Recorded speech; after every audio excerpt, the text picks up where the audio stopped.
Mobile Geek's coverage of IFA 2014 is powered by Asus and Mercedes-Benz. Hi, this is Stu from Mobile Geeks, and here we are at the Samsung Unpacked event at IFA Berlin, and we've just got our hands on the new Galaxy Note 4, which has just been announced just moments ago. And we thought it'd be a good idea just to give you a quick comparison with one of our current favorite devices. This is the OnePlus One device.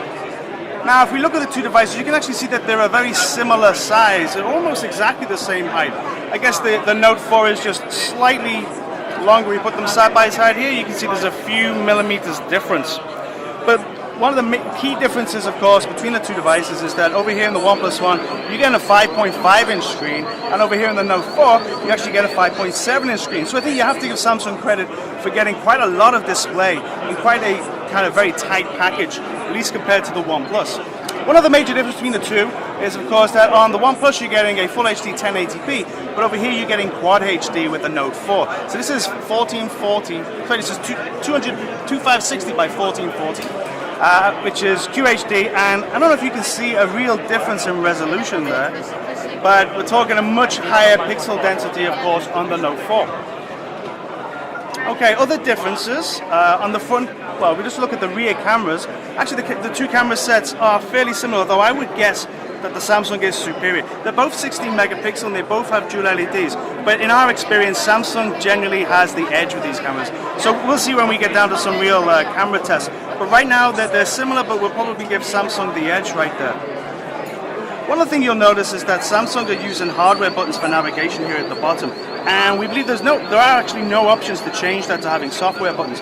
One advantage of the OnePlus that we quite like is that you can decide whether to have hardware buttons or you can decide whether you want on-screen buttons. Right now we've got to configure the hardware, but you can change that to actually use the on-screen buttons.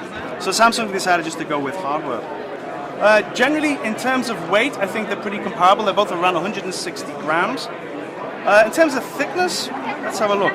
I would say, well, the OnePlus is a little bit of a different design, but overall, I think in terms of thickness, they're both very similar. If we look at the back of the Samsung here, the Note 4 is changed from the previous generation of devices which we saw with the S5, the 5.2-inch flagship.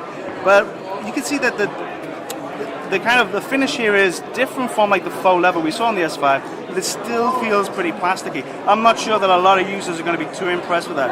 Although what we do see now is we have an aluminium band that surrounds the device. I think that's a good move. It certainly looks less plasticky than the S5. But if you compare that to the One 4, what we have is a very thin band around here with a floating display that just sits on top. And the actual back shell goes all the way to that band, so there's actually much less chassis and much more of a back. And of course, one thing that's always impressed us with the One 4 here is this kind of sandstone finish that you have, which is actually pretty it's self-healing. If you scratch here, you can just smooth that away. So I think Samsung they've done a good job as always, but I'm still not that impressed if I'm being perfectly honest. Okay, so in terms of the hardware inside these devices, there's of course a substantial difference. On the OnePlus over here, we've got the previous flagship, the Snapdragon 801 from Qualcomm, which is clocked at 2.5 gigahertz and includes the Adreno 330 GPU.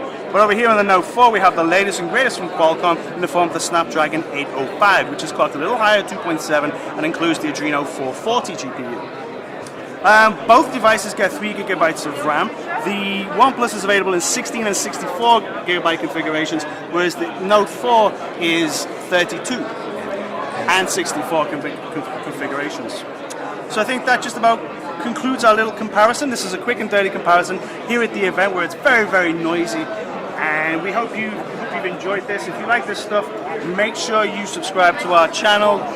Get us on Facebook and Twitter. Thank you very much. Bye-bye.